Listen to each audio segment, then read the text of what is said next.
Primate li mnogo newslettera koji zagušuju vašu ulaznu poštu? Ipak, s vremena na vrijeme želite vidjeti koje su novosti. Izbornici pomoću oznaka mogli bi vam pomoći. Kao prvo, važno je da vašu ulaznu poštu zaštitite tako da postavite filter za svaki newsletter koji primate.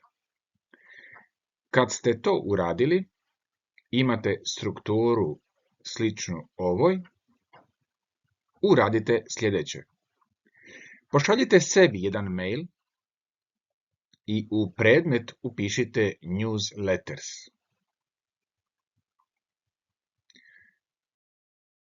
Pristigli mail premjestite u folder newsletters ovako. Sada kliknite na oznaku newsletters i kliknite na taj mail. Potom na mail nalijepite svaku oznaku koja je povezana s vašim newsletterima. Evo ovako.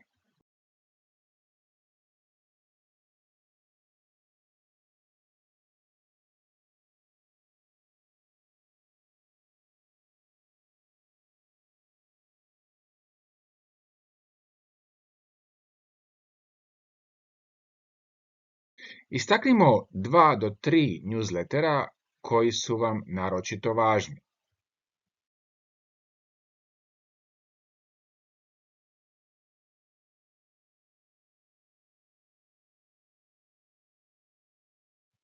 I dobili smo izbornik s oznakama. Kad kliknemo na odgovarajuću oznaku, otvaraju nam se svi newsletteri određenog pošiljatelja. Želite li još ovakvih trikova?